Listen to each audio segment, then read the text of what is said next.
So let's start a conversation on the third part of this four-part series now, which was originally supposed to be two parts, which turned into three parts, which now has eventually turned into four parts on lessons from Melvin Maxwell, John Maxwell's dad. I'm going to go ahead and throw it down to Tay to start out this morning because he's got his hands full, as you can tell, doing daddy duty and leadership duty at the same time. Yeah, she's been all over the place.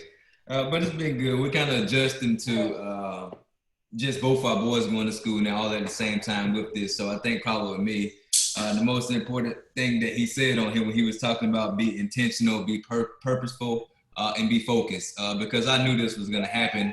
And my first thought was to just say I wasn't going to be able to make it because I knew I was going to have my hands full. And my other thought was that you can just show up and just make it work. So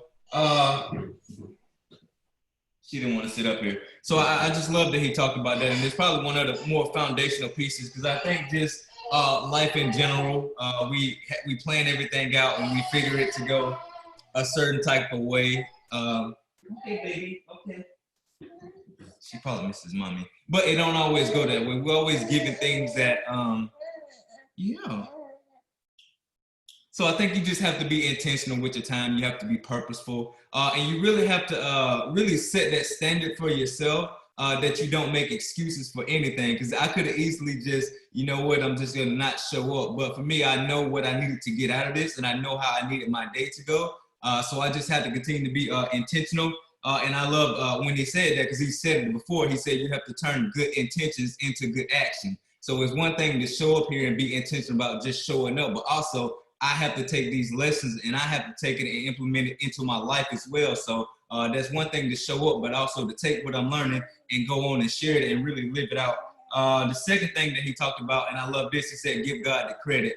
He said he's the source. And I love when he said how when people compliment you, they're not complimenting you, they're complimenting your gifts. They just don't know how to separate that. So I think it's also important to understand when people it's the same as like not just when they compliment you, but when they don't compliment you. I think many times you have to understand people are not judging you. They can only see the things that they see. And many times it can be off or it can be accurate. But the point is, to me, it's like you have to always give God the credit, knowing that he's working through you. He's giving you an opportunity to really reach people in a way that you probably wouldn't be able to reach before. And then just the last thing I'll share, because she's getting ready for nap time, so I have to be intentional with my time and get her going in the right path. We just see the best in others. And I love when he said, when you see the best in others, you'll bring the best out of others. And I love that because I think many times people, I always talk about, I always go back to Joe gave it, like the guys with the older guys with the military hats. And, they don't get enough. We don't tell them thank you enough. So when you brought that to my attention, I was like, yes, they were that reason because, they're proud of what they're done. So many times we have to like point it out that I see you where you're at and I thank you for your service. It's the same thing with anybody else in any type of position. If you take time to notice people, they will always remember you because it's only a certain amount of people who's going to come up and tell somebody that's waiting on them at the door, thank you, how are you doing today, and do these things. So I think when you leave conversation with people, you want them to remember how you made them feel in that moment. And I always go back to my what my pastor taught me. He gave us his word, I see in you. And he said, be a I see in you person. When you see people, you want to be that person that always speaks positivity and life over them. I see in you the good. I see in you the good things that God is doing in your life. I see the leadership that's within you. And you have to draw that out of people. You have to speak that life over people and acknowledge to them that it's within them. So it was a lot that I got out of this, but those are the few things that I wanted to share that really stuck out. And I look forward to the last lesson as well. Okay, baby. She's mad I didn't give any talking time, so. She's going to be talking before you know it. It's so good. I love that. I wrote that down, the I see in you person. That's awesome. All right, Chad, what do you have down? Man, I love this stuff.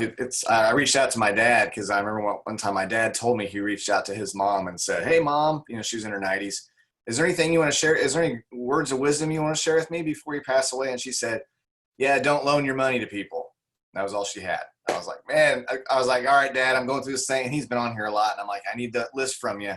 said, I want that list. You got to give me at least 20. So I think one thing that I'm thinking about a lot as we go through this, and I think all of us should, as we all go through this, is what are we going to leave?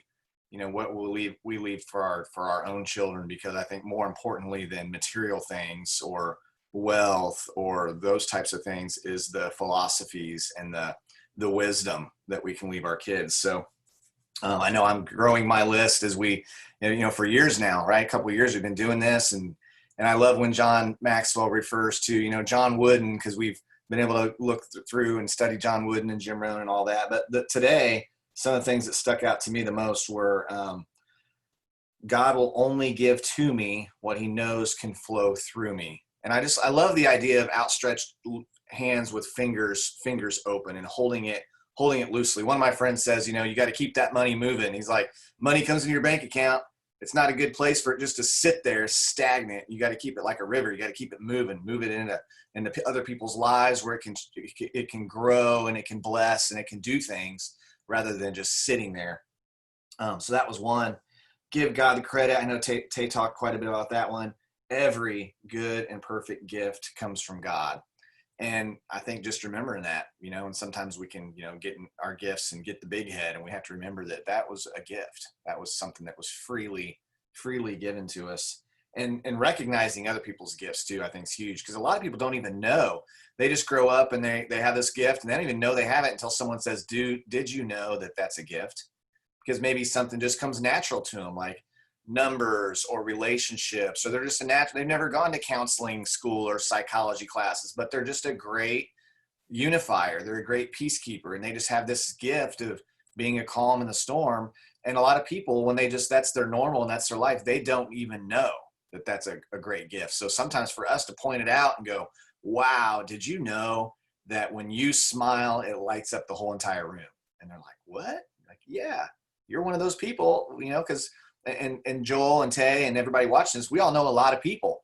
So that special sauce when it walks in and you witness it. So just letting people know that, I think that's huge. Let's do a couple more here on my iPad. There we go. And then I love how he says about when he's talking about Proverbs. I mean, there's such incredible wisdom in Proverbs.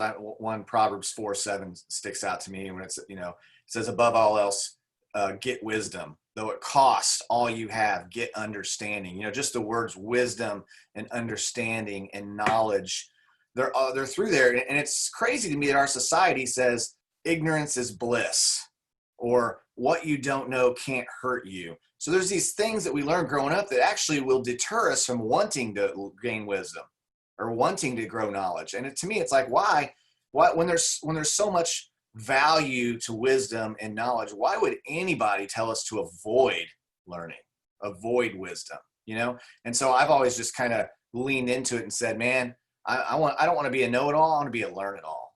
I want to keep on learning as much as I can. Seeing the best in others. One thing I wrote down here is love assumes the best. Fear assumes the worst.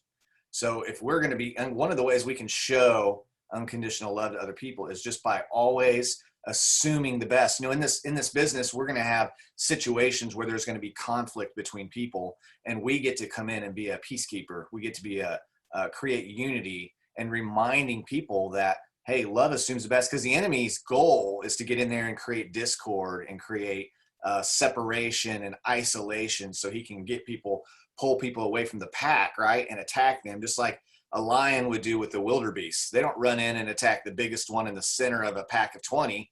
No, they look for the one that's isolated, that's alone. And so part of leadership for all of us is to fight for unity and fight for the group, right? So that someone doesn't feel left behind and alone. So I love that one. Maximizing your gifts. Make the main thing the main thing. So practice your gifts. He said practice, evaluate, improve. I've always loved the idea of plan, do, review. Plan, do, review. Because that's how we constantly are refining. When I was in the military, every time we would do anything, we would do an AAR, after action review. So we would do it and we would say what went well, what were 3 things we want to continue next time, and what are 3 things that we want to improve on. And I think we can always do that, whether it's if you do a Zoom with your team, ask some of your leaders, hey, what were 3 things you loved about the Zoom? What were 3 things that we could add to make it better next time? And that's how our lives get better and our lives continually grow. And the last thing I'll just say is, Tay, I loved it when you talked about the I see in you. And I'm going to be purposeful. We have our leaders retreat this weekend, so I'm going to purposely be telling people those things, you know, what I see in you, and just be more intentional with my own children and that sort of stuff too. So I'm just loving this, and I can't wait to hear the next one. So good. So we went through the first 12, and so we started on number 13 this morning. So number 13 was manage your gifts. And this comes from Uncle Ben from Spider-Man. To whom much is given, much is required. With great power comes great responsibility.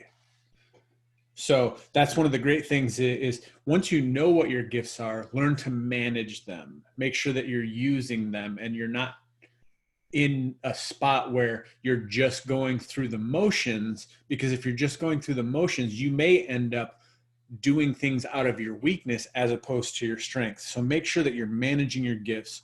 Number 14, live a generous life. Guys, you know we have this amazing Gives Back program. So if you don't know how to give back or where to give back or how to even start, the easiest thing that you can do is go into your eSuite, look for the Gives Back tab, and give back $1, $3, or $5 out of your paycheck, which goes to great causes. You know, we've got things such as veterans. We've got Samaritan's Purse, Sail of Freedom for getting rid of child trafficking. And then, you know, we've got the Pediatric Cancer Foundation. You know, we've got these great things that gets divided. So if you're wanting to look for a place to give back and you just don't have a place that you know you're called to give back to yet, this is a great place to start. It's also a great place to go into as well, because think about this. It's $1, $3, or $5. If you're giving somewhere else, $1, $3, or $5 a month out of your paycheck really isn't that big for you. But now think of it this way. If we have 100,000 people doing that out of their commission, if each one of us did $5, that's a combined giving of $500,000 a month to these organizations. Guys, how much of a huge impact would that be? When he's talking about being generous, he's talking about, you know, your time, treasures, and talents, which is what Chad's dad said. You know, you have those 3 areas that you have the ability to multiply so that you can give back, and being a river and not a reservoir. He talked about, you know, having closed fists. If you have closed fists holding on to stuff, you can't receive more to give more. So if you're being a reservoir and you're letting things pass through your fingers, some of it will attach to your fingers as some of it's going through. So be a place where you're constantly bringing life, because rivers bring life. Reservoirs, they don't spread life other than the outer area of where they're at. 15 was give God the credit. I love this. He said, we're all one step away from stupid. That's an amazing thing to think about. If it wasn't for our gifts and talents, we would all be banging our heads. And so when people are giving you compliments, they aren't complimenting you, they're complimenting your gifts. That's something that it's like one of those paradigm shifts of thinking. So God is the source of every good and perfect gift. So when people look at you, they see your gifts and your talents, and that's what they're, like Tay said, they're associating to you, but it's really not you. They're giving the compliment to God for the gifts that He's given to you. They just may not know it. So make sure that you understand the relationship between you and your gifts. And when people are thanking you and praising you for those things, make sure that you turn around and say, thank you. If it wasn't for God giving me these talents, I wouldn't be able to do this. If it wasn't for God's gifts, I wouldn't be able to do this. So make sure and give God the credit. Number 16, love and read God's word. Guys, YouVersion Bible app is the easiest thing to download and put on your phone. And then you can dive in every single day. There's a verse of the day. You know, if you go to my Instagram, you'll see me post the verse of the day every day. You can see Tay doing devotionals in his stories. You can see Chad posting stuff every single day. You know, get in the Bible every single day. I promise you it will change your life. But more specifically, doing that Proverbs challenge. I love that. There's coincidence? I don't think so. God does things purposefully. So 31 chapters in Proverbs equates to being able to do one chapter a day, which is 5-minute read, if that will give you life-changing information. Like you said, if you do that for 31 days, you will probably have more thoughts and ideas than any other time by doing that. It's one of those things that I try and do once a year. I'll try and go through and do, you know, the Proverbs challenge once a year. And every time you read it, something different pops out at you. So it's not like, hey, do it once and I've got all the information. It changes every single time you read it. Number 17, be intentional. John's favorite thing is intentional living. When I had a conversation with him, you know, he's got his questions that he always asks. You know, you've got the 7 questions that he always asks when he brings people down. So he always says, make sure that you're intentional when you get with somebody that you know you want to learn something from. So have that question planned out. And my question that I always had in my pocket to ask John was, so we know you had a mentor that passed something on to you. So my first portion of this question was, what was it that your mentor taught you that he wanted to make sure that you passed on to other people? And what John said was, John Wooden told him to live each day as if it was your last. Make each day your masterpiece. That was what his mentor taught to him to pass on. And so then I said, okay, so that's what John Wooden taught you to pass on. I said, now, what would you want to pass on? And he said, simply, people need to live intentionally. He goes, most people go through life just wandering. It's the people that focus and have an intense desire and an intense focus on what they're doing, that those are the people that become successful, because of the fact that once they find their purpose. So each one of you, do everything in your possibility to find out what your purpose is. That way you can spend all of your time and all of your strengths doing that. And that will line up for an amazing life. And he said, so few people do that. So what he wants to do from now until his end days is to help people find their purpose and focus on it. He said, you're either preparing or you're repairing your day. So to make sure that you focus on preparing so that you don't have to repair.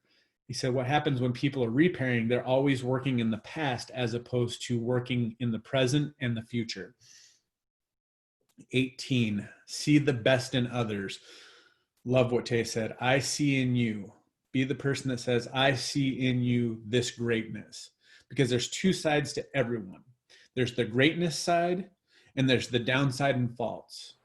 And society is constantly driven to basically feed on and look at the downsides and the faults, where if all we did was started focusing on the greatness and the good in people, people would live up to that, because that's what happens. When you see the good in people, you draw out and you bring out the best in other people. 19 is similar to number 13. Number 13 was manage your gifts. Number 19 is maximize your gifts. So now that you know what your gifts are, practice them and practice them and practice them, because practice doesn't make perfect. Practice makes permanent. Love that. And I love, you know, Chad's after action review. We're going to add an extra step in there because it was plan, do, review. Plan, do, review. So now the extra step is plan, do, review, improve. So after the review, you need to find something to improve. Once you improve it, it's great. Now you can move forward with new actionable items. And then 20, follow God 100% every day. You know, What you don't do today, you can't get back tomorrow. So make sure that you're pouring out 100% of everything you do, and make sure that when you're doing it for the glory of God, and watch how much more overflows to you. If it overflows to you, it's obviously going to pour out into others. So be that person that does the 100% so that it can overflow into others. Guys, we've got one more to go. He's got 9 more points to get through. I'm pretty sure he's going to finish it up next time. So guys, thanks for tuning in for these lessons from John Maxwell's dad, Melvin Maxwell. We'll see you next time. Make it a great day. See you guys. What are you doing? You tell them bye-bye? Tell them bye-bye.